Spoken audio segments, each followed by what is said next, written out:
For eons, the progenitors, the first and most ancient race in the galaxy, had shaped life in ways that no other species could comprehend. They seeded entire worlds, cultivated civilizations, and watched as life evolved. Their creations, countless races and species, flourished under their guidance. The progenitors' work was systematic, ordered, and precise. Every species they created was carefully designed to follow specific patterns and evolve according to their will. For millennia, the progenitors observed, measured, and catalogued the progress of their creations. There were billions of sentient species, each growing and evolving in their own right. Some were calm, peaceful, and intellectual.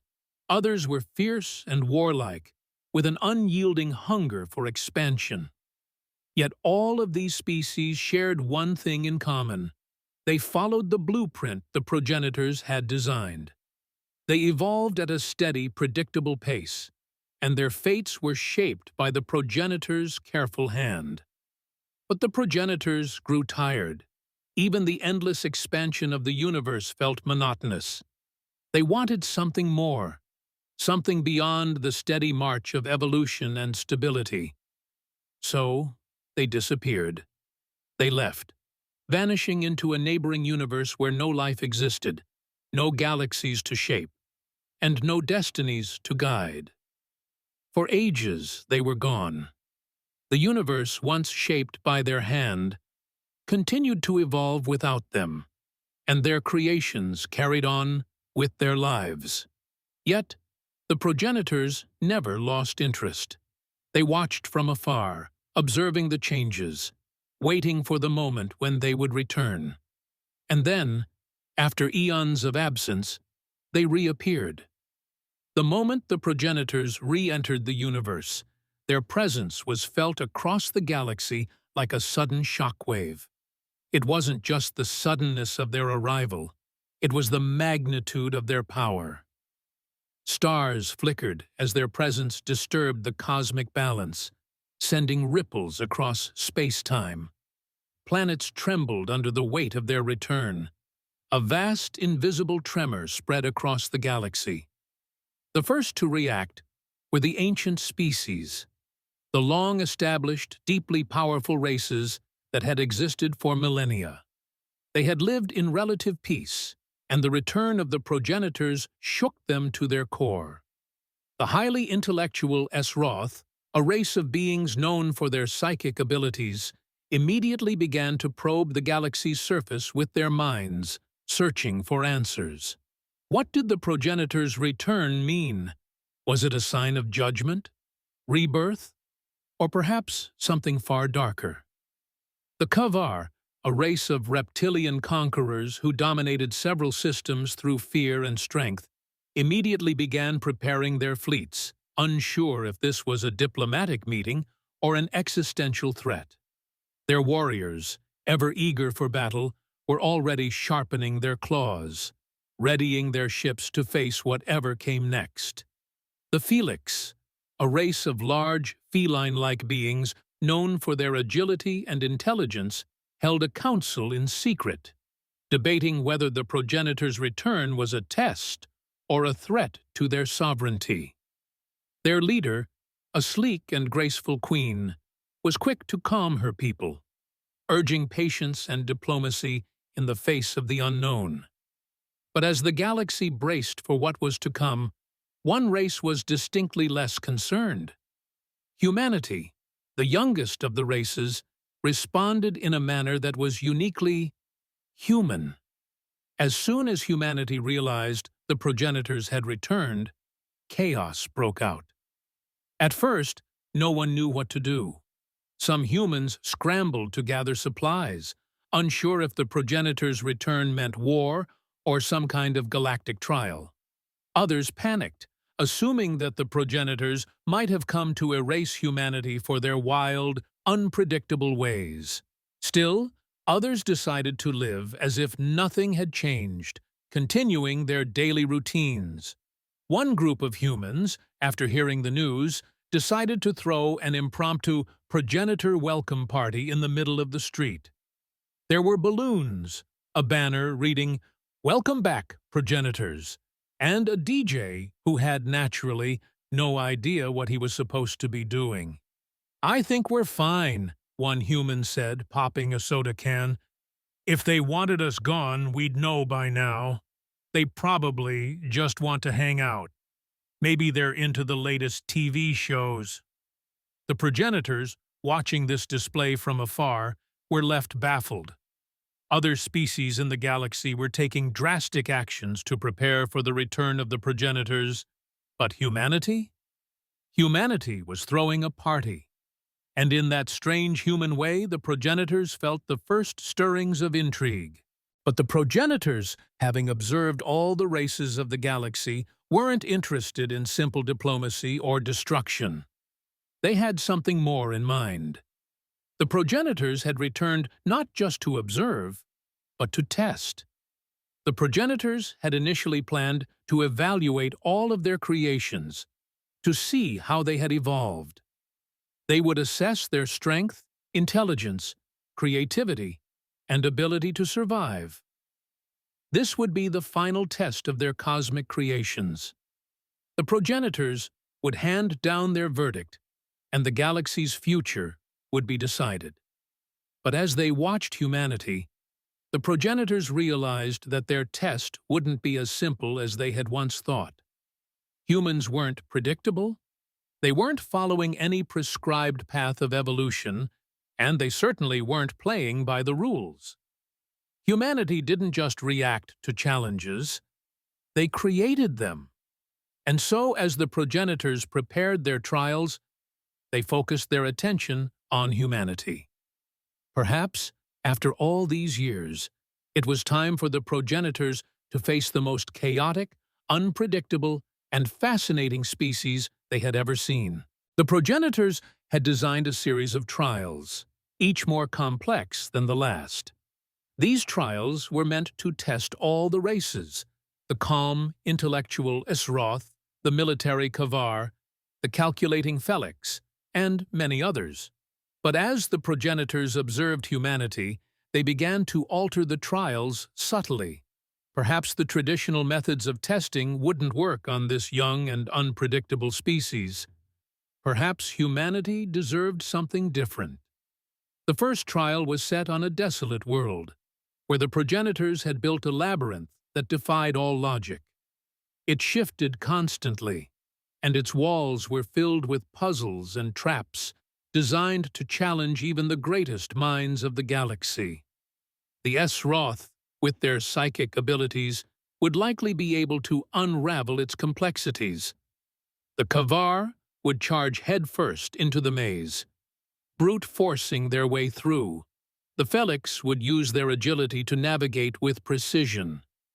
But humanity? Humanity had other ideas.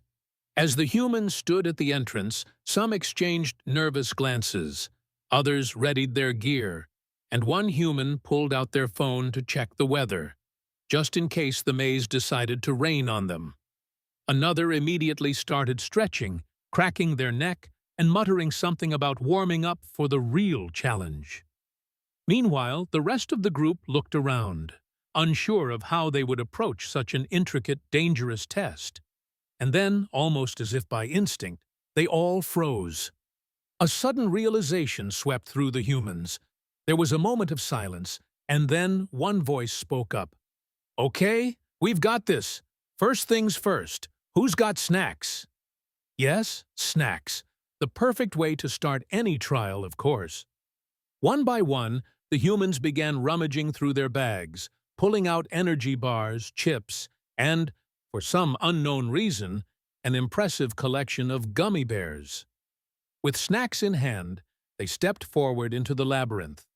While the progenitors had expected precision, logic, and calculated movements, they watched in stunned silence as the humans began snacking their way through the maze, pausing occasionally to laugh, trade some candy, and casually discuss how they would get lost on a simpler walk in the park. The second trial took place in the grandest of all settings, a neutral space station where the finest diplomats from across the galaxy gathered.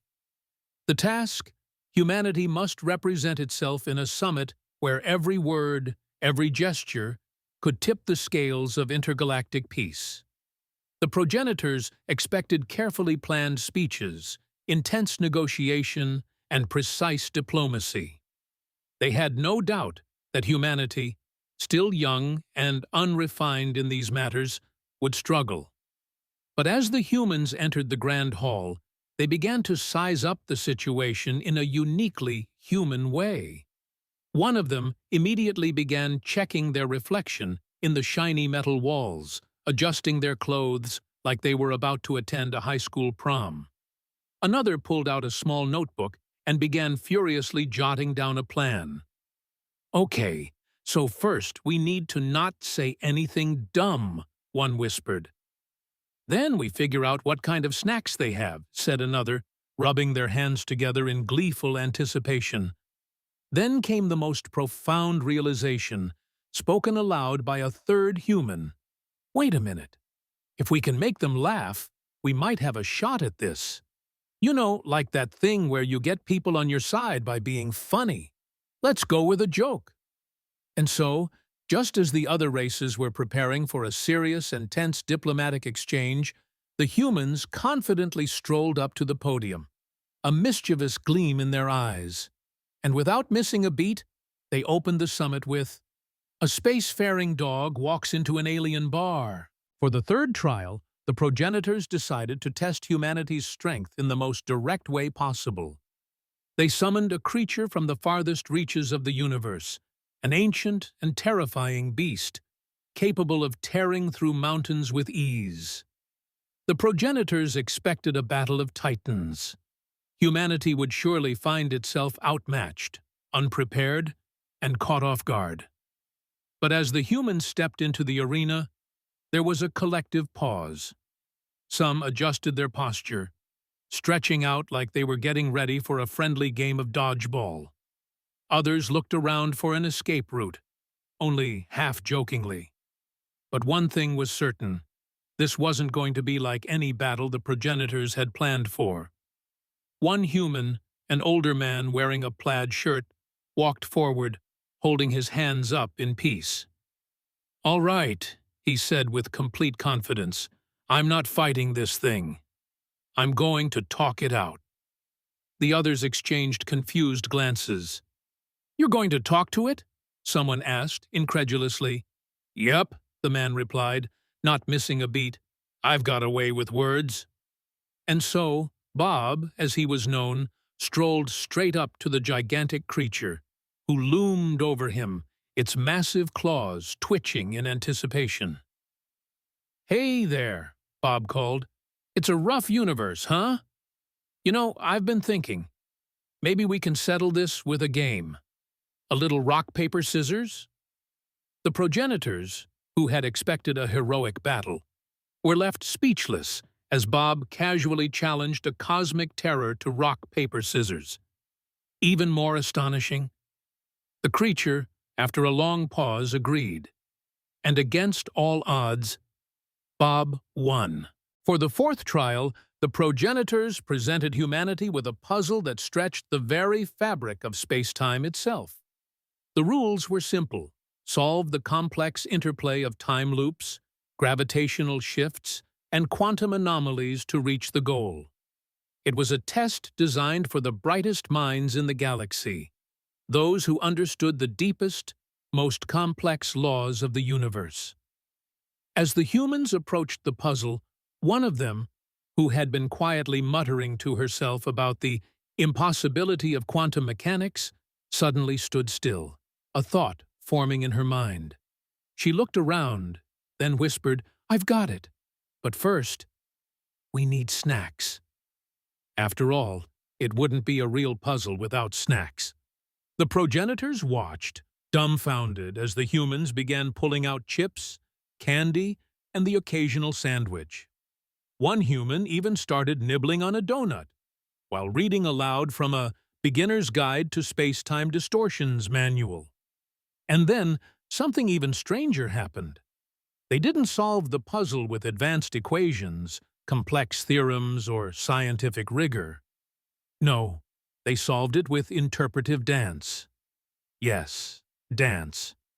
A group of humans began moving around the puzzle, twisting and turning in the most absurd and inexplicable fashion, as though they were mimicking the puzzle's very structure with their bodies. Somehow, it worked. The puzzle unlocked itself, leaving the progenitors staring in utter disbelief. The final trial was the most profound, a test of humanity's emotional depth. The progenitors wanted to see how humans would react when faced with their deepest fears and regrets. What was it that truly drove them? What would they do when forced to confront the things they feared the most? As the humans gathered for this final challenge, the weight of the trial settled in. There was a sense of quiet among them for a brief moment. But then one human sighed deeply and muttered, "All right, let's get this over with. I guess I'll go first. But first, anyone want some snacks?" And with that, the group relaxed, as one human pulled out a bag of chips, offering it to everyone else. The emotional trial, it seemed, was going to be tackled with food and humor. And so, one by one, the humans faced their deepest regrets and fears. Some cried over lost loved ones. Others laughed at their own embarrassing moments. One human even made a list of all the things they could be worried about, and then shrugged. "At least I'm not a kavar," they said, earning a collective chuckle.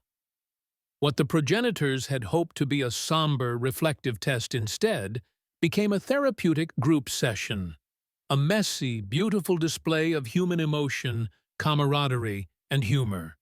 And as the progenitors watched, they realized that humanity had not only passed the trials, they had redefined them.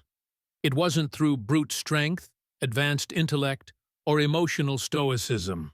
Humanity had passed through sheer unpredictability, creativity, and the willingness to embrace the absurdity of the universe. In that moment, the progenitors realized that they had underestimated humanity. In their attempts to test the species, they had discovered something entirely new, something that only humanity could offer. This is the story of humanity, our quirks, our chaos, and the way we face the universe. The progenitors came seeking a race worthy of their legacy. What they found was something entirely different, a species that would never stop surprising them, never stop growing, and never stop laughing in the face of the unknown. And as the progenitors learned, sometimes it's not about the grand, calculated plan. It's about how you solve the problems when the universe is just too strange to understand.